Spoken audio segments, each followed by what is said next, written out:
Welcome to Animal Tales with Tim Faulkner. That's me. And this is a kangaroo.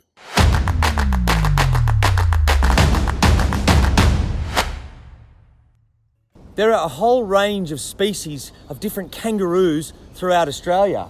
Now just here around me, this is a Kangaroo Island kangaroo that comes from Kangaroo Island. The others behind me here are grey kangaroos. Now the largest species is the red kangaroo. Kangaroos are very unique.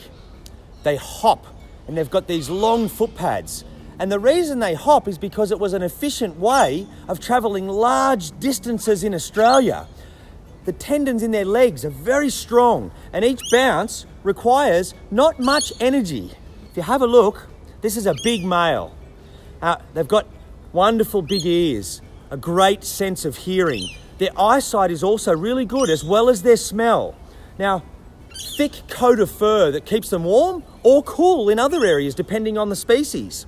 Now, this is a big, muscular male. He's our biggest male here at the reptile park. So his forearms are so strong.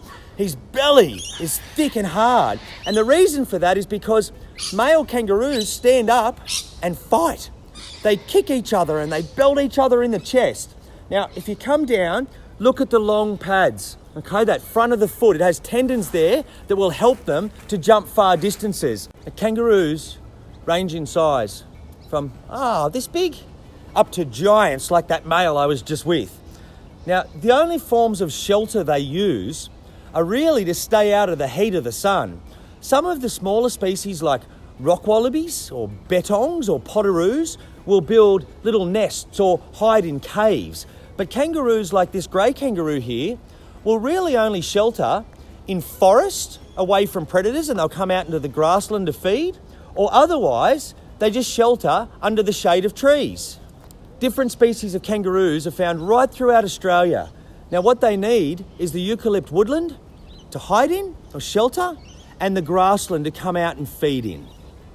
And like you can see here, grey kangaroos live in groups or mobs. Those mobs in areas where there is plenty of food can get up to as high as hundreds of kangaroos in one spot. Kangaroos eat a range of different things. Obviously, grass. That's their main diet. Look, these two are play fighting. Look. You got two teenagers. So if you had big males, you would hear grunting and there would be fur coming off. But just like little boys and girls do, they wrestle and they play. But at the same time, they're developing skills for when they're bigger that they'll need to use to own a territory. Kangaroos drink water. They don't need much, and in some areas like Central Australia, a red kangaroo can go for months without water, as long as the water that he needs is coming from juicy bits of grass or bush or plants like this. Woo! Kangaroos breed all year round, and it can depend on seasonal rainfall. If an area got a lot of rain and they know the grass is coming, they'll breed because they know it'll be a good time for the joeys. Others in some areas will breed only in autumn, and the joey's in the pouch in winter, and the joey emerges in spring when its food is its most lush. Kangaroos have one major natural threat, and that's the dingo. And in Australia a long time ago, before the dingo was here, it was the Tasmanian tiger or the thylacine. Now, a healthy, strong kangaroo can still get away from dingoes. They can hop faster and for longer. Kangaroos play an important role with humans. They're one of our most iconic species. And to Indigenous Australians, kangaroos was something that was a great food source, something that needed to be hunted. And also, long ago, their skin was used for warmth, like a jumper that we'd wear now. A bit of homework. I want to know how far a red kangaroo can leap in one bound. And a second bit of homework, Australia has different species of rock wallabies, similar to kangaroos.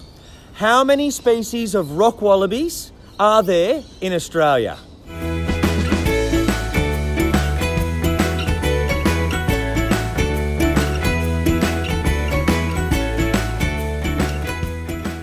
Thanks for watching, everyone.